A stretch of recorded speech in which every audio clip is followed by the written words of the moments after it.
Hello po from Philippines and hello world. Hi everyone, magandang hapon po sa inyong lahat and welcome po sa ating live update today. Kasama ko po si Miss Wilsonia and Miss Nilby.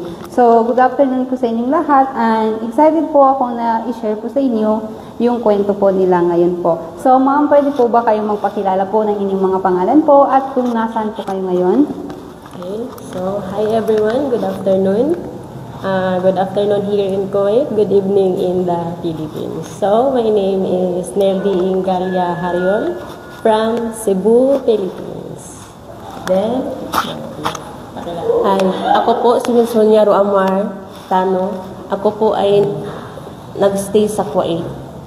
So, first of all, congratulations po sa inyong amazing achievement po, ma'am. So, paano niyo po nakilala ang ICSA po, ma'am? For me, nakilala ko siya through Facebook. Kasi, before, nag-computer secretarial, and then I finished the course, and then now, I proceed to this one, caregiver, health and social care. How about po yung ma'am Wilsonia po? Nakilala ko po ang ICSA through FB, kasi yung nag-scroll ako sa FB, dumaan ko sa FB, kaya nag-inquire ako sa Panasonic, sa ICSA. So, paano naman po ma'am yung buhay po bilang isang OFW? Bilang OFW, medyo mahirap kasi malayo ka sa pamilya, tapos nakasa trabaho, tapos mag-adjust ka sa amo mo, parang nahirapan ka. How about you, Ma'am Nilby? Yung sa akin naman, my life as a OFW here in Kuwait, hindi naman siya ganun kahirap kasi parang okay, bata pa tayo ngayon. So, naman siya. Tapos nababalance ko yung parang binabalance ko yung pag-aaral ko tsaka yung work ko as working student kasi may weekly off naman tayo. So, ginamit ko siya in a good way na okay, mag-aral tayo every weekend. Ganun. So, bakit niyo po napili ang ICSA po para po sa health and social care training course niyo po? Pinili po kasi para may magandang mahanap na trabaho at siguro isa na itong opportunity na mas makahanap tayo ng malaki-laking sahod. Yes.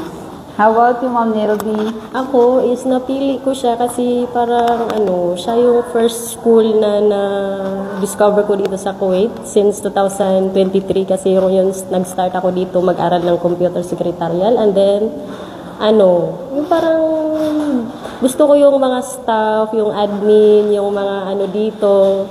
And then yung mga schedule kasi dito at saka yung payment is napaka-flexible, no? Friendly yung dito. Tapos makaka-learn ka. Maraming learnings. So, ano naman po, ma'am, yung pinaka-helpful po na natutunan niyo po sa course niyo po? Ano yung pinaka-helpful na natutunan niyo sa health and social care po? Yung pinaka-helpful na natutunan ko is yung yung in my first course, yung computer, oh my God, natuto ako magbukas ng laptop. Yes. How about yung sa health and social care po? Yung sa health ngayon, yung magkuha ka ng vital signs, yung blood sugar, yung how to make this basic life support, tapos itong CPR, ang dami kong natutunan. Ikaw po, Ma'am Wilsonia, ano po yung pinaka-helpful na natutunan niyo po sa health and social care? Pinaka-natutunan ko yung proper lifting body mechanics and then vital sign, blood pressure, temperature, tas yung paghuhaba ng mga BP, gano'n. And then yung paggamit po ng mga kasi tinuturo, di ba, yung tinuturo ni Sir scratches? Scratches. So, paano niyo po napagsasabay ang pagtatrabaho po, ma'am, at saka yung work, pag-aaral niyo po? Parang ino-organize ko yung oras sa trabaho at saka sa pag-aaral ko kasi mag-isa lang ako sa bahay. Hinahandog ko. So, buti naman po nahahandle niyo po. How about you, Ma'am Nilby? Yung sa akin, lang siya, pag may, yung rest time. Yeah. So, binabalance ko yung work time tsaka yung rest time. So, every rest time mo dun Yung ka rest time ko, gumagawa ng sinisilip ko mga yung module. assignments, yung mga study, yung mga kailangan mong pagstudihan. So, ginagawa ko siya in my rest time. So, ano naman po ma'am yung mga memorable experience niyo na pwede niyo pong i-share sa iba? Yung ano yung mga memorable niyo po na experience dito sa ICA na parang gusto niyo siya i-share sa iba? Yung mga gusto kong i-share sa iba, yung mga kababayan na gustong mag-aral at nangangarap na magkaroon ng diploma, bukas po ang ICSA kung sino magkaroon ng diploma. Yes. Ikaw, Ma'am Milde, ano yung mga experience na gusto mong i-share dito sa sa iba pong mga estudyante o di kaya dun sa mga gusto mag-enroll dito sa ICA? Ano yung parang may experience ka na memorable para sa'yo dito sa ICSA? Yung experience ko dito, madami. Like, di ba, marami kang nakikilalang bagong friends, Yeah. di ba, ganun? Hindi, nakilala ko yung sarili ko as, yung parang na-discover ko nga, okay, kaya ko palang gawin yung, Akala mo hindi mo kaya? Yung hindi ko kaya dati, kaya ko palang gawin, especially assignment. Ginawan ko siya ng parang, okay, hanggang Friday, before Friday, tatapusin ko to, yung experience ko. Yes. So, sa lahat ng, kung gusto nila, yung encourage others. No? Kaya nga sabi nga nila, kung kaya namin, kaya niyo din, di ba? Ganun. So, pwede niyo po ba yung describe sa amin po kung paano po yung instructor ninyo? Tungkol po kay Sir Mark, si Sir Mark ay isang magandang magtuturo po sa amin at siya po ay may mataas na pasensya. Tapos, natutunan namin sa kanya yung Kasi si Sir Mark, tinuturo niya talaga Oo, yung mga dapat na malaman, yung mga proper way kung ano yung dapat na aralin ninyo, di ba, as a caregiver po.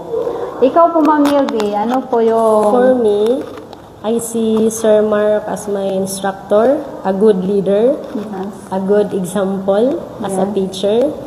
Tapos, yung haba ng pasensya ni Sir na magturo sa amin, yun yung naano ko sa kanya na okay, patience is a virtue. Yes. So, ano po yung message niyo po para po kay Sir Mark?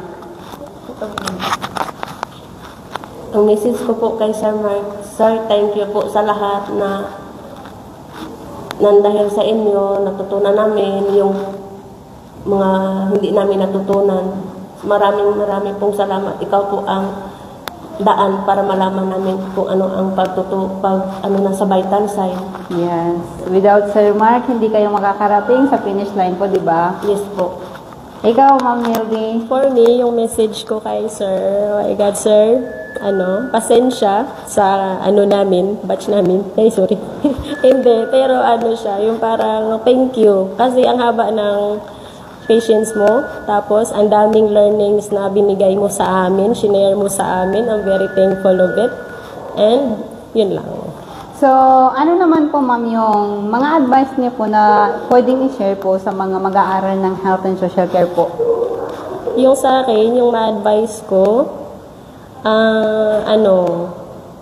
never too late to upgrade yourself. Yun Yes. talaga yung motto ko dati pa nung nag-computer ako. And then, Always try, keep di ba? pushing yourself. Nobody will help you except you. Yourself. Yes, tama po kayo. How about you, Ma'am Sonia?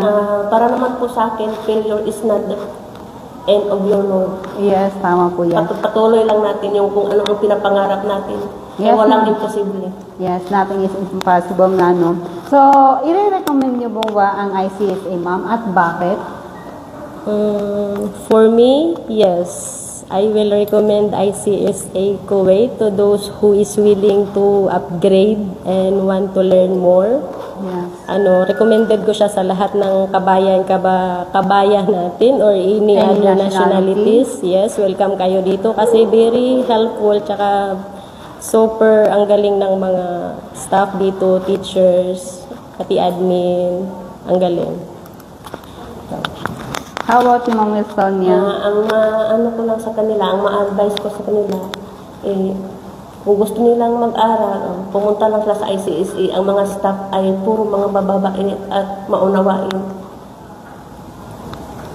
So, ano po yung niyo po, Ma'am? Pwede niyo pong i-message po para po sa mga future student po ng ICSA, yung mga advice po na pwede niyo magbigay sa kanila po. Yung advice na may bibigay ko sa mga Future. nagbabalak, Oh, yes. yun. nagbabalak na maging estudyante ng ICSA, huwag nyo nang pagbalakan, subukan nyo na. Ngayon Yeah, na. you have to try, no? not Huwag na now. yung plan. Kasi yung plan, wala not yan. later, but Yeah. now. Not later, but now. Ikaw, ma'am, ano po yung pwede ning message po para sa mga future students ng ICSA? Sa mga gustong mag-aral, wag na kayong magbalak na mag-enroll na lang kayo diretso kasi may matutunan kayo para sa kinabukasan. Yes po. So, ano po yung message niyo po, ma'am, sa kapwa ni student na patuloy po sa pag-aaral ngayon? Sa mga student na Ongoing, yung yung ongoing, wag kayong sumuko. Especially modules, wag kayong sumuko, especially practical, ipagpatuloy nyo yan, wag nyo i-absent yan. Ang literal tayo. Reality tayo, nag-absent kayo ng may practical, pasukan nyo yan kasi ang daming learnings na makukuha nyo pag pinagpatuloy ito. Push yourself lang. Yes. Keep on trying. How about you, ma'am? Ano yung message niyo po sa kapwa mo student na ongoing pa sila ngayon? Sa mga student, i-message ko na ipagpatuloy yung nasubukan na nila para Yeah. Kung ano man yung nasimulan niyo, continue lang continue hanggang na lang, matapos, hanggat diba? matapos. Kasi Kung kaya kung niyo. kaya nila, kaya din namin. Oo, kung kaya niyo, kaya din nila. So, wag po tayong sumuko and patuloy po tayo Patuloy sa pa rin pangarap. sa pangarap. Yes po. At ayan po, maraming salamat po, Miss Neldy and Miss Wilsonia po for sharing your inspiring journey with us. Sa lahat ng nanonood, we hope na inspired din kayo and who knows, baka kayo na ang susunod na success story po namin.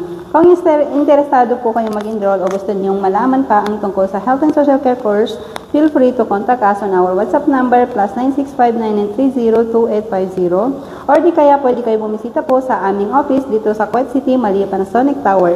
Once again, this is Miss Mumina from ICSA saying, ICSA is your partner in success. Thank you po again, Miss Neldy and Miss Wilsonia, and congratulations po. Salamat!